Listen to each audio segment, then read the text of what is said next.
আসসালামু আলাইকুম এভরিওয়ান, আশা করি আপনারা সবাই অনেক ভালো আছেন। আল্লাহর রহমতে আমরা অনেক ভালো আছি। এই তো আজকের ভিডিওটা সকাল থেকে শুরু করে দিয়েছি। এখানে আম্মু বাজার থেকে তাল আর নারকেল কিনে এনেছে। এখানে দুইটা নারকেল ছিল আর একটা তাল ছিল। তালটা একদম পাকা ছিল, তাল থেকে অনেক সুন্দর একটা স্মেল আসতেছিল।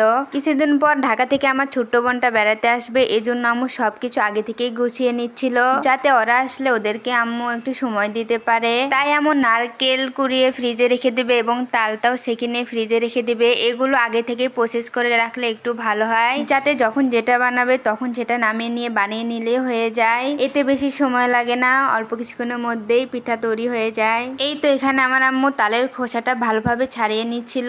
আমার কাছে তো এই তাল ছাকতে অনেক ভালো লাগে, তাল খেতেও অনেক মজা লাগে। তালের কোনো কিছুই ফেলে দেওয়া হয় না, সবকিছুই খাওয়া হয়। ফলের ভিতরে তালটাও আমার অনেক একটা পছন্দের ফল, বিশেষ করে তালের স্মেলটা আমার কাছে অনেক ভালো লাগে। আপনারা কমেন্টে জানাবেন কাদের কাদের তাল খেতে অনেক ভালো লাগে। আমার মুখে তালের এত প্রশংসা শুনে আপনারা তো ভেবেই নেবেন আমি মনে হয় তালের রচনা বলতেছি। তবে সত্যি তাল একটা গুণে ভরা ফল, এর সম্পর্কে বলতে গেলে একটা রচনাই হয়ে যাবে। এটাকে কাঁচা থাকতেও খাওয়া হয়, পাকলেও খাওয়া হয়, আবার খাওয়ার পর ফেলে দেওয়ার পর উঠিয়ে নিয়ে আবার খাওয়া হয়। একে ফেলে দেওয়ার কোনো অপশনই নেই। যাই হোক, তালের অনেক প্রশংসা করা হলো। এখানে আমার আম্মু তালের কোষগুলো আলাদা করে নিয়েছে। এখানে 3টা কোষ ছিল, সেগুলোকে পানি দিয়ে একটু কষলিয়ে নিয়েছে। তারপরে আম্মু এখানে একটা ডালা নিয়ে নিয়েছে, ডালারগুলোর সাথে তালের কোষটা ভালোভাবে ঘষে নিচ্ছিল, এতে তালের রসটা সুন্দরভাবে বের হয়ে আসতেছিল। এইভাবে আমার আম্মু সবগুলো কোষ থেকে তালের রসটা বের করে নেবে। গ্রামের সবাই এভাবেই তালের রস বের করে নেয়। আমার এই ভিডিও যদি আপনাদের কোথাও কোনো অংশ একটু হলেও ভালো লেগে থাকে, প্লিজ আমার পাশে থাকবেন, আমার ভিডিওতে একটা লাইক দিয়ে যাবেন। এই তালের রস দিয়ে আমার আম্মু অনেক মজার মজার পিঠা বানাবে।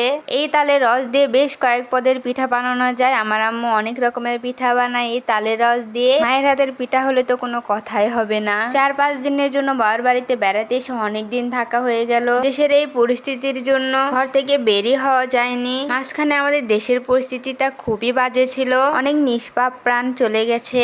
আমাদের এই দেশটাকে নতুন করে স্বাধীন করতে যে ভাই বোনদের জীবন দিতে হয়েছে, তাদেরকে যেন আল্লাহ তাআলা জান্নাতবাসী করে, আমিন। কিছু কিছু কারণে এই কথাগুলো বলতে পারতাম না, তবে মনে মনে আল্লাহর কাছে ঠিকই দোয়া করতাম যাতে আমাদের ছাত্ররাই বিজয়ী হয়ে আসতে পারে। এই তো এখানে আমার আম্মু তালের রসটা ছাকাও হয়ে গেছে। দেখুন কত সুন্দরভাবে রস বের হয়ে এসেছে, কালারটাও দেখতে কত সুন্দর লাগছিল, তাই না? আজকের ভিডিওটা এ পর্যন্তই। দেখা হবে নতুন কোনো ভিডিওতে। সে পর্যন্ত আপনারা সবাই ভালো থাকবেন, সুস্থ থাকবেন।